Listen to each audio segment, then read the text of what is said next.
मैं ये कह रहा था कि जीवन में सब सुख खोज रहे हैं, लेकिन सुख का स्रोत हम समझ नहीं पा रहे हैं कहां पर है, तो ढूंढते हैं प्राणी और पदार्थों में।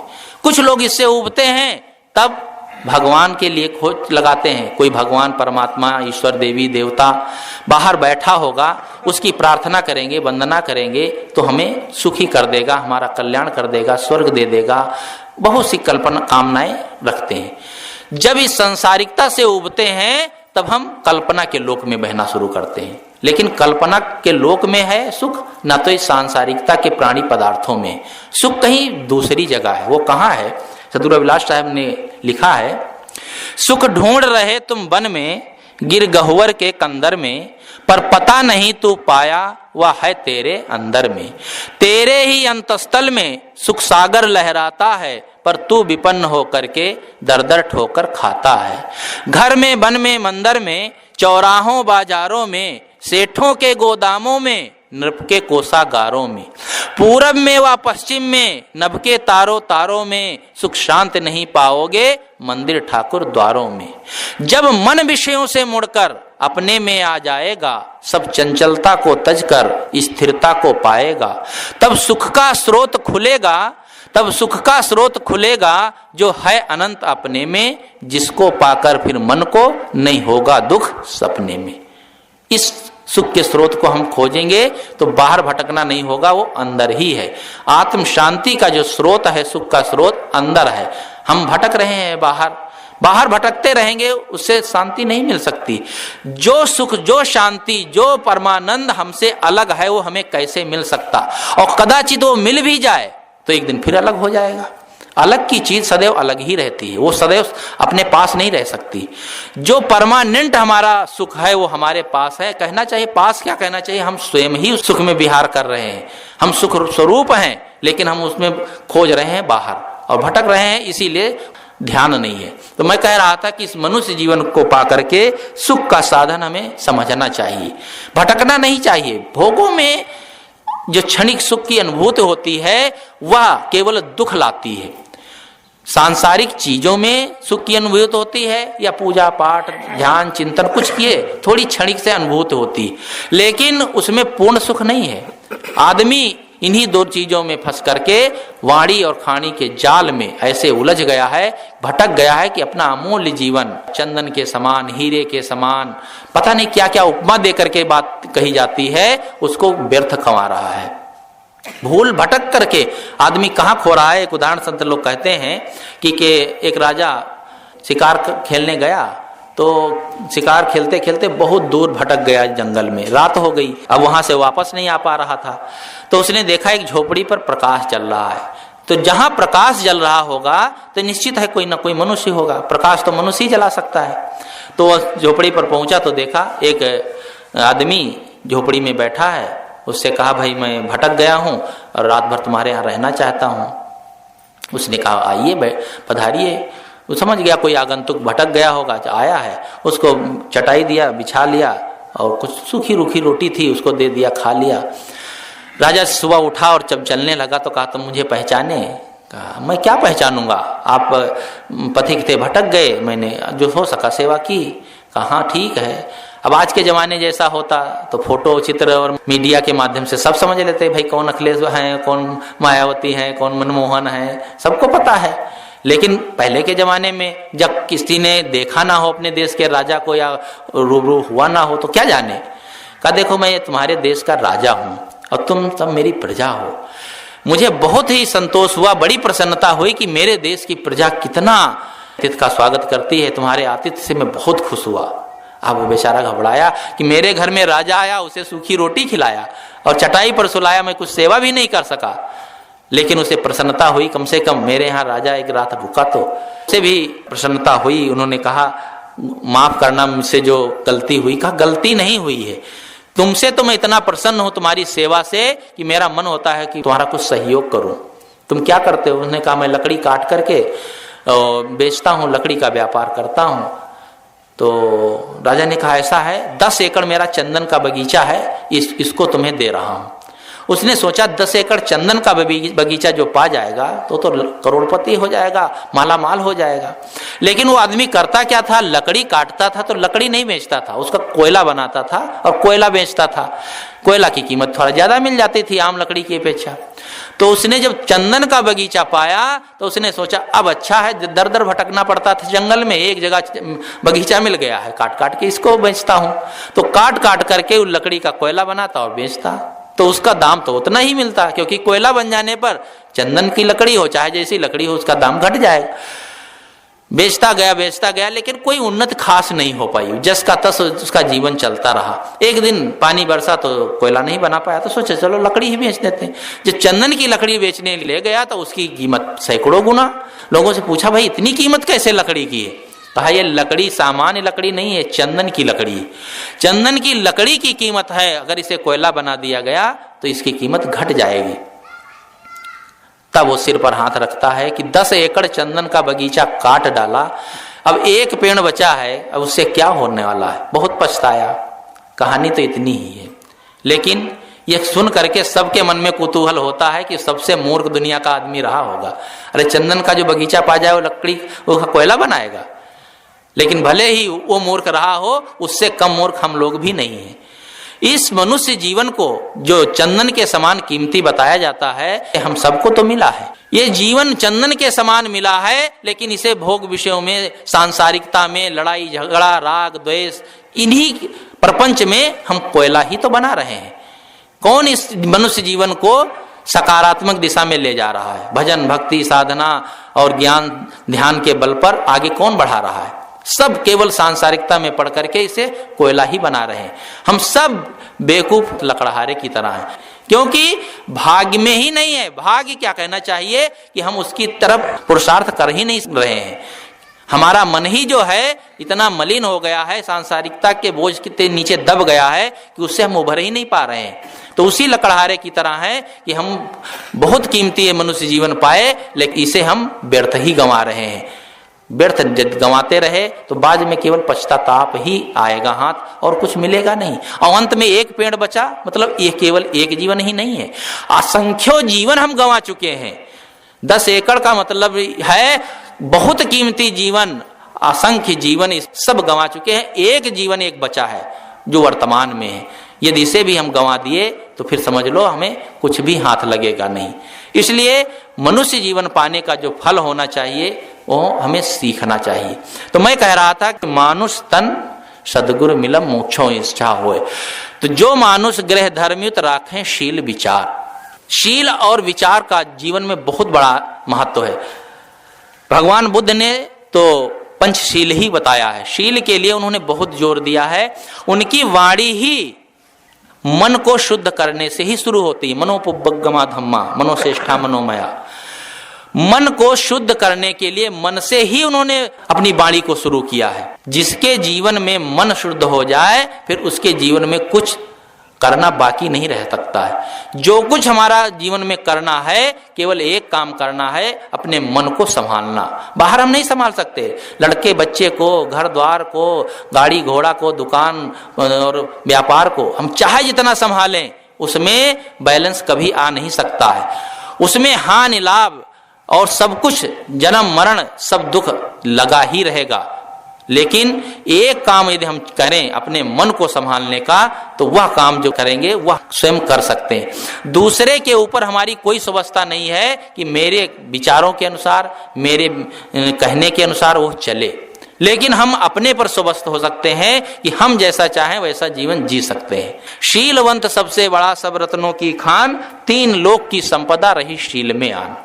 शीलवान जो व्यक्ति होता है वो जीवन में समझ लो सबसे बड़ा सद्गुणी, सभी रत्नों की खान है। खान कहते हैं भंडार को, जहां पर प्रचुर मात्रा में चीजें मिलती हैं उस भंडार को खान कहते हैं।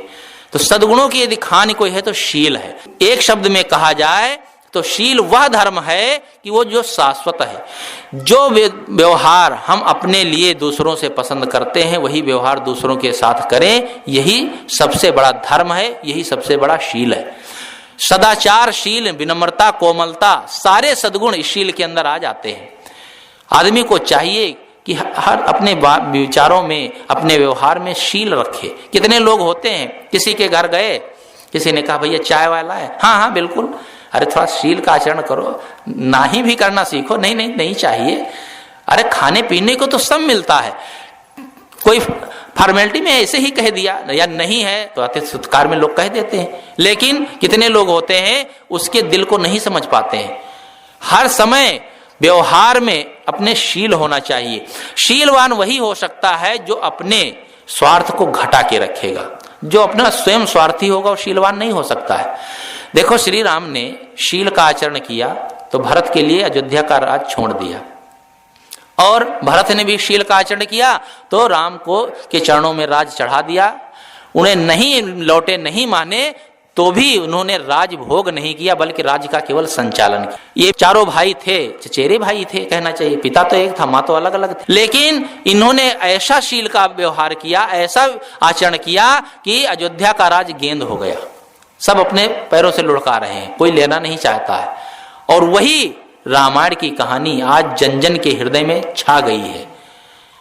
आपने सुना ही वाल्मीकि रामायण जो संस्कृत में बनी वो प्रथम रामायण है, लेकिन बाद में गोस्वामी जी ने 4 चांद लगा दिए हिंदी में और कहना चाहिए अवधी भाषा में लिख करके रामायण। और वो रामायण सबके दिलों में इस तरह छा गई कि भ्रातृत्व की कहानी रामायण बन गई, भाईचारे की कहानी बन गई। और उसमें एक ही बात नहीं है, सैकड़ों जो उसमें विचार और सैकड़ों ऐसी अच्छी बातें भर दी गई, और वह हमारे जीवन के लिए कितना उपयोगी हो गई।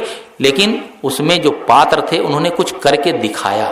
तो मैंने कहा कि इन भाइयों ने शील का आचरण किया तो रामायण की कहानी भाईचारे की बन गई। 2 महाकाव्य मुख्य हैं आपके भारतीय परंपरा में। दूसरा महाकाव्य है महाभारत, उसमें भी भाई भाई थे, कौरव पांडव भाई भाई थे, लेकिन उन दोनों ने आपस में शील का आचरण नहीं किया, प्रेम का आचरण नहीं किया, प्रेम का व्यवहार नहीं किया, तो 18 दिन में कट के मर गए। और वो कहानी भांति घाती युद्ध की कहानी बन गई। हालांकि महाभारत में बहुत ज्ञान की बातें हैं, लेकिन उसका जो मूल केंद्र है वो लड़ाई झगड़े का ही रह गया, आपस में प्रेम सौहार्द का नहीं रह गया। इसलिए थोड़ा झगड़ा होता तो कहते भैया आप चुप रहो, का महाभारत ही करोगे। महाभारत का मतलब हुआ कि भयंकर युद्ध, और वो हो गया, और वो संसार में आज भी उपादेय नहीं है। इसलिए कि जीवन में हम जब अपना स्वार्थ घटाते हैं, स्वार्थ को जब घटा दिया जाता है तो दूसरे के साथ शील का आचरण किया जा सकता, और जो स्वयं स्वार्थी होगा वो शीलवान नहीं हो सकता, कोमल नहीं हो सकता। भाई भाई जो होते हैं, एक माता पिता से पैदा होते हैं, कितना प्रेम होना चाहिए, कितना दिल लगना चाहिए, एक खून का रिश्ता। लेकिन जब बीच में स्वार्थ टपक पड़ता है तो वही भाई भाई एक दूसरे का सिर काटने के लिए तैयार हो जाते हैं। सिर नहीं काटे भी तो नहीं तो उसकी जमीन, कहीं उसका धन, कहीं मकान, कुछ कुल मिला करके दूसरे का छीनने के लिए तैयार हो जाते हैं सगे भाई। कारण क्या है? उनमें जो शील है, स्वार्थ है, वो बीच में आड़े आ गया। शील का आचरण नहीं हुआ, स्वार्थ आड़े आ गया। बस वही स्वार्थ दोनों के जीवन को तोड़ देता है। और स्वार्थ नहीं हो, कोमलता, करुणा हो, प्रेम हो दिल में, तो वह जोड़ भी देता है। ये भी बात ध्यान रखें, आदमी को जोड़ने का काम भी होता है और तोड़ने के काम भी होता है। शब्द विचारे बोलिए, शब्द के हाथ ना पांव, एक शब्द औषधि करे और एक शब्द करे घाव। शब्दों में बड़ी ताकत होती है। एक शब्द को हंसते हुए आदमी को रुला देता है और रोते हुए आदमी को हंसा भी देता है। शब्द में बहुत ताकत होती है, इसलिए हमें ऐसा व्यवहार करना चाहिए। वाणी का, वाणी ऐसी बोलिए, मन का आपा खोए, औरन को शीतल करे, आपो शीतल होए। आपा, अहंकार जब खो करके हम बोलेंगे तब जा करके हम मीठा बोल पाएंगे। अहंकार युक्त आदमी मीठा नहीं बोल पाता है। लड़का कह रहा था कि साहब हम बताए ऐसे नहीं है, वाणी ऐसी बोलिए सबसे झगड़ा होए, लेकिन उससे मत बोलिए जो तुमसे तगड़ा होए। हमने कहा कबीर साहब के चेला तुम ही अच्छे हो, कबीर साहब के चेला तुम्हें बहुत बढ़िया चेला हो। कहा और का साहब, लोग मनोरंजन में व्यंग में बना लेते हैं, लेकिन वाणी भले ही कठोर बोल दी जाती है लेकिन वो तीर का काम करती है। एक वाणी होती है जो औषधि का काम करती है। तलवार की धार भी सह लेता है आदमी, गोली की बौछार भी सह लेता है आदमी, पर सबसे ज्यादा असर करती है वह बोली की मार, नहीं सह पाता आदमी। तो मीठा होना चाहिए और उसके लिए हमें स्वार्थ घटाना पड़ेगा। मैं कह रहा था कि प्रेम में आदमी जुड़ भी जाता है। 2 भाई थे, दोनों में किसी कारण से ऐसा विरोध हुआ कि बड़े भाई ने छोटे भाई पर मुकदमा कर दिया। अब कहानी चाहे बनाई गई हो या कहीं की घटना हो, लेकिन हमारे जीवन के लिए बहुत उपयोगी है। तो दोनों भाई गए कचहरी में, तो वकील के पास जाना था। एक ही चैम्बर में वकील बैठे थे, तो उसका वकील भी उसी चैम्बर में, दूसरे का भी। तो बड़ा भाई अपने जूते निकाल करके चैम्बर के बाहर और अंदर चला गया। जब छोटा भाई देखा कि भाई साहब के जूते जो है धूप में रखे हैं, काफी देर हो गई वो निकले नहीं, उसने छोटे भाई ने उठाया जूता और छाया में रख दिया। कहा भैया आएंगे तो जूता पहनेंगे तो उनको गर्म लगेगा, पैर भी जलेंगे, जूता भी खराब होगा, तो उन्होंने छाया में रख दिया। जब वो थोड़ी देर में अंदर से बाहर निकला तो इधर उधर देखता है कि जूता नहीं। तो कहा भैया क्या देख रहे हैं? कहा रे पता नहीं कौन आदमी इतने बदमाश होते हैं कि हर जगह, यहाँ पुलिस भी है तो भी मेरे जूते गायब हो गए। कहा भैया जूते गायब नहीं हो, मैंने उठा के रख दिया। कहा तुमने रख दिए? बेवकूफ, कब जूता चुराना शुरू कर दिए हो? कहा नहीं भैया जूता चुराया नहीं हो, चुराया होता तो बताता ही क्यों? दरअसल धूप बहुत तेज थी और आपके जूते धूप में रखे थे, तो मेरे मन में हुआ आपका पैर जलेगा, आपके जूते खराब होंगे, तो मैंने छाया में रख दिया। जब उसने ये बात सुनी तो बस उसको गले से लगा लिया और कहा चलो घर चलते हैं। कहा घर कैसे चले, अभी तो मेरी पुकार नहीं हुई। कहा बस बाहर की पुकार की जरूरत नहीं, मेरे दिल की पुकार हो गई। मेरे दिल ने पुकार लिया कि सच्चा भाई तो तू ही है। जो भाई अपने बड़े भाई के पैर न जले इसके कारण छाया में जूता रख देता है, और उस भाई पर मैं मुकदमा किया हूं कि उसकी जमीन भी मुझे मिल जाए, मुकदमा मैं किया हूं, तो मुझसे गया बीता कौन होगा? बस उसका दिल बदल गया। अगर वो भाई लड़ाई करता, मुकदमा लड़ता ही रहता, तो शायद एक दिन वो भी पस्त हो जाता। मुकदमा कब तक चलता है तो आप लोग जानते हैं, मरने के बाद भी चलते रहते हैं। लेकिन उसने इस तरह का प्रयोग किया, हालांकि वो जानबूझ के ये नहीं किया, लेकिन उसका स्वाभाविक, उसका गुण ऐसा, स्वाभाविक उसके ऐसे विचार कि वो बड़े भाई के दिल को ही बिल्कुल मोड़ दिया। दोनों प्रेम से चले गए। कि जीवन में हम कुछ करना सीखें तो निश्चित है कि हमारे जीवन में सुख शांति आएगी। तो मैं कह रहा था कि जीवन में जब शील का आचरण होता है, प्रेम का आचरण होता है, तो आदमी का जीवन अपने आप बदल जाता है। बदलने की शक्ति हमारे में है, केवल कहने सुनने से नहीं होगी। रामायण का हम पाठ करते हैं, भागवत का, गीता का और बीजक का, पता नहीं जितने धार्मिक ग्रंथ हैं हम पाठ करते हैं, सुनते गुनते हैं, लेकिन उसको जीवन में अपनाते नहीं। तो लोग कहा करते हैं हम राम को तो मानते हैं लेकिन राम की नहीं मानते हैं, और की और को में बड़ा फर्क हो जाता है। एक शब्द में बहुत अंतर है। लोग कहते हैं कि जो हमारे संप्रदाय में ही दीक्षित होगा, हमारे संप्रदाय में ही दीक्षित होगा, वह उसका कल्याण होगा, उसकी मुक्ति होगी, बाहर नहीं हो सकती। और कुछ लोग कहते हैं जो हमारे संप्रदाय में भी दीक्षित होगा उसका भी कल्याण होगा। भी और ही में कितना अंतर है। भी में दूसरे के लिए भी आदर है, और ही में केवल कटुता है और अपने लिए जकड़बंदी है। इसलिए एक एक शब्द में बड़ा अंतर होता है। हमें उन शब्दों को समझना चाहिए, और जो हम धार्मिक कृत्य करते हैं उसको जीवन में अपनाना चाहिए, केवल करते नहीं रहना चाहिए। रजनीकांत शास्त्री ने एक जगह लिखा है कि मैं एक बार जा रहा था तो एक जगह रामायण का पारायण हो रहा था जो 24 घंटे में होती है। तो निकला तो देखा वो हमारा मित्र ही है जो करा रहा है। तो मित्र जी ये रामायण क्यों करा रहे हैं? अरे कहा ऐसे ही करा दिया। कहा नहीं कुछ तो होगा, कारण होगा। कभी कोई वार्षिक कराते हैं या कोई बात मान लेते हैं कि भाई ये लाभ होगा तो कराएंगे, तो कोई बात तो होगी। तो कहा हाँ ऐसी ही छोटी सी बात। कहा छोटी सी क्या बात है? कहा बात ये थी, छोटे भाई से मेरा मुकदमा चल रहा था जमीन के बारे में, तो मैंने ये निश्चय किया था कि यदि उस मुकदमे में मेरी विजय हो जाएगी, वो जमीन मुझे मिल जाएगी, तो मैं रामायण का पाठ करा दूंगा। तो बस इसीलिए मैंने रामायण का पाठ करा रहा हूँ।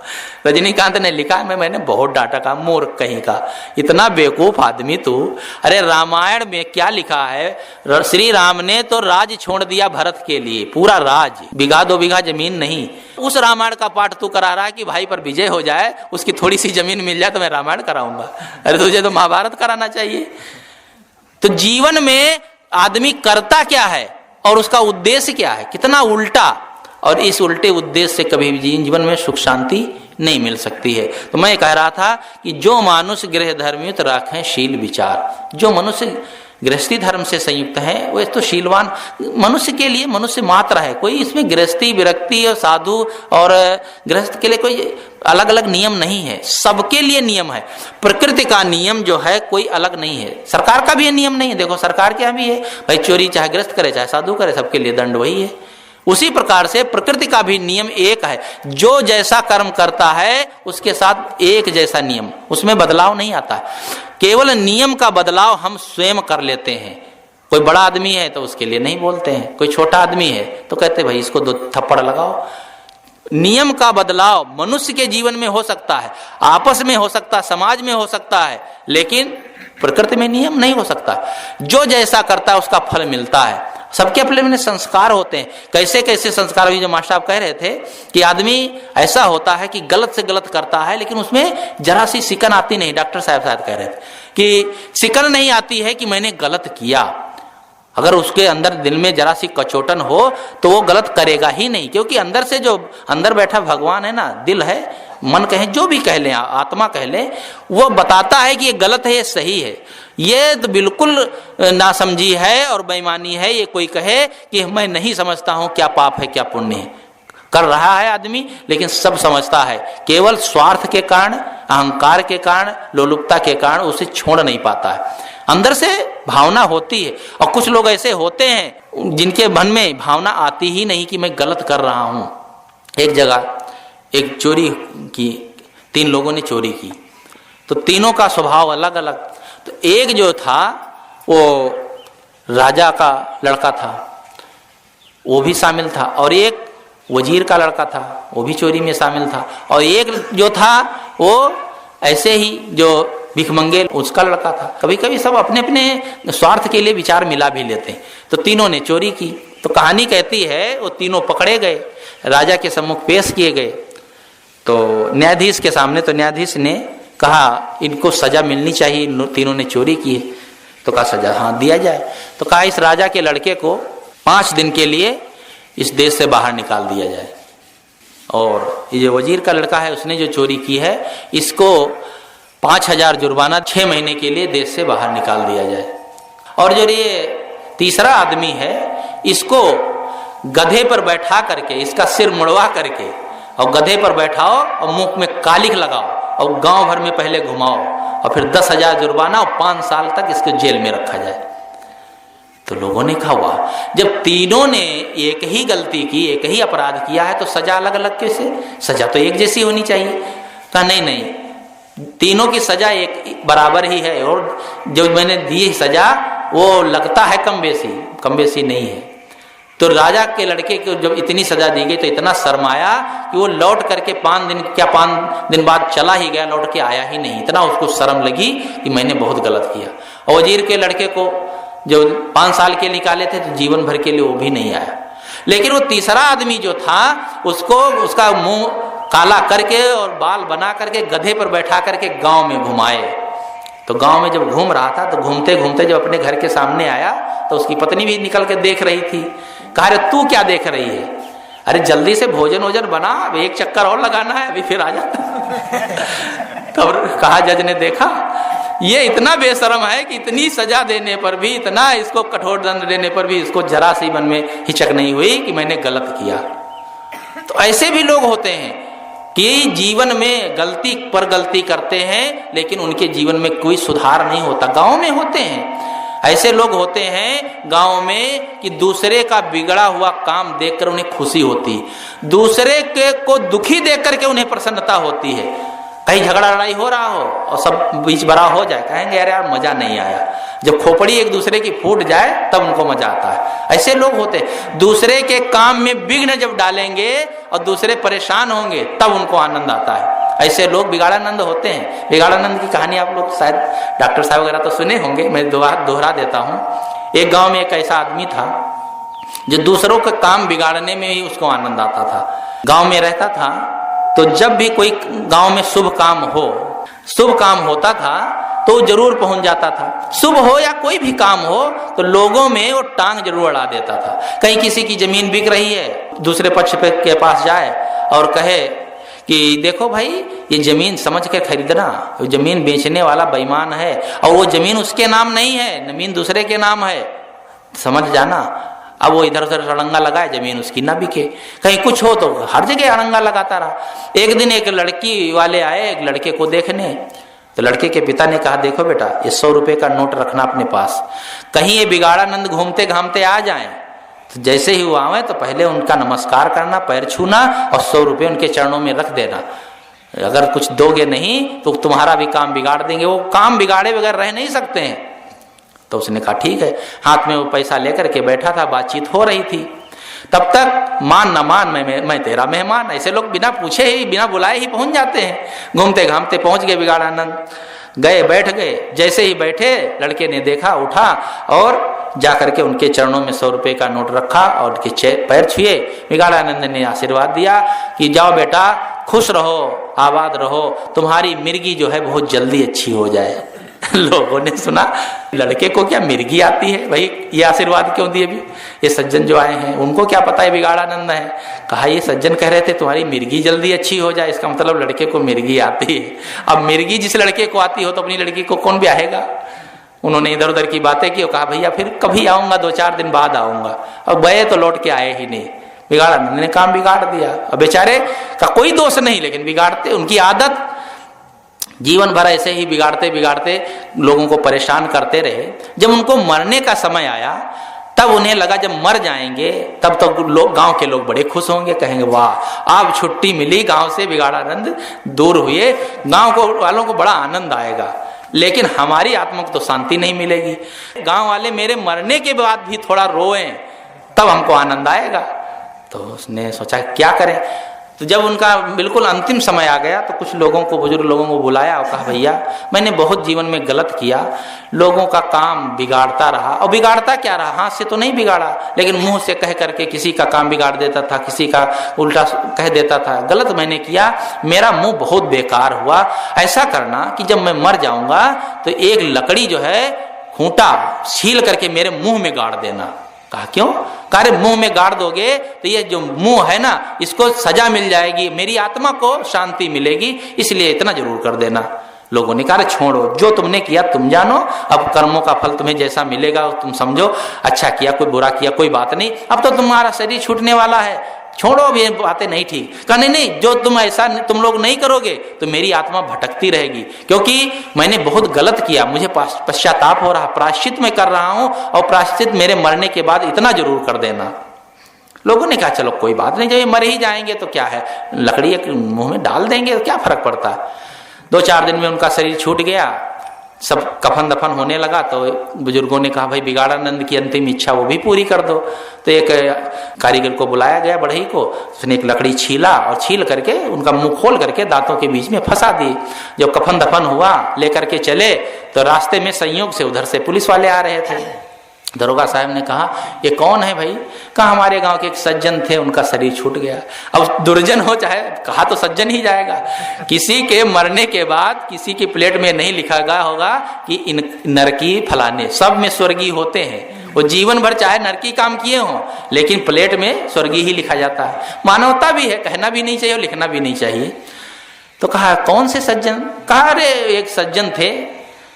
तो कहा सज्जन थे, लेकिन ये कैसा मुर्दा, इसके मुंह पर सिग्नल जैसे क्या खड़ा है, उतारो जरा देखें। तो पुलिस वाले को तो अधिकार होता, जब उतारा खोला तो उसके मुंह में लकड़ी। कहा वाह, तुम्हें ना प्रशासन का डर ना पुलिस का डर, इतने तुम बदमाश हो गांव वाले कि आदमी के मुंह में लकड़ी ठोक ठोक करके मारे हो, मार करके लकड़ी ठोक ठोक करके और लिए जा रहे हो, कोई किसी का डर नहीं है। साहब को इनको ले चलो जेल में बंद करो। जेल में ले जाकर के सबको बंद कर दिया। गांव वालों ने कहा धन्य हो बिगाड़ानंद, जीते जी बिगाड़ते गए और अंतिम में भी के रुला करके ही गए। ऐसे लोग इस संसार में जन्म लेते हैं और ऐसे लोगों के लिए कहा गया है कि ये भार है, इस संसार में, इस पृथ्वी पर भार रूप में है।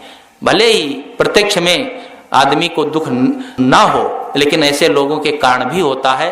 तो ये मनुष्य जीवन में कह रहा था कि मनुष्य जीवन पाने से हमें क्या लाभ हुआ, मनुष्य जीवन सार्थक कहाँ हुआ।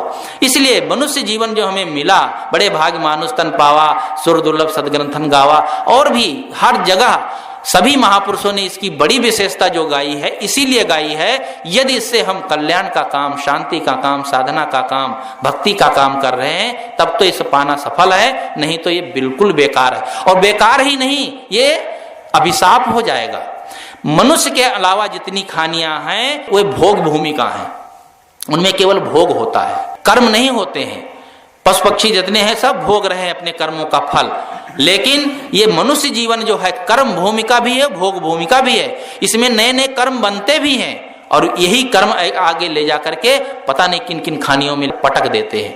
इसलिए इस जीवन में कर्मों को सुधारना, भोगना तो पड़ेगा ही, जो कर्म किए उसको भोगना है, साथ साथ कर्मों को सुधारना भी है। नहीं तो ये कर्म भूमिका ऐसी होगी कि जीवन के बाद पता नहीं हमें किन 84 खानियों में, 84 का मतलब ही है पशु पक्षी अंडक पिंडक जितनी खानियां हैं सब 84 के अंदर ही आती हैं, इसी में भटकना होगा, फिर जीवन में छुट्टी नहीं मिलेगी। इसलिए इस मानव जीवन को पा करके और सत्संग विचार, ऐसे महापुरुषों का सानिध्य, उनका आशीर्वाद जो हम सबको मिला है वह सार्थक हो, उसके लिए ये सत्संग का कार्यक्रम रखा जाता है। आप सबको बहुत बहुत धन्यवाद है। आप लोग ऐसे महापुरुष से जुड़े हैं और संतों के सानिध्य में आकर के उनसे ज्ञान की चर्चा सुनते हैं और आप लोगों के मन में आत्म शांति की, कल्याण की भावना है, यही शुभ इच्छा है और संत गुरुजनों का आशीर्वाद है कि इस मार्ग में आप निरंतर आगे बढ़ते रहें। आप सबका शुभ हो।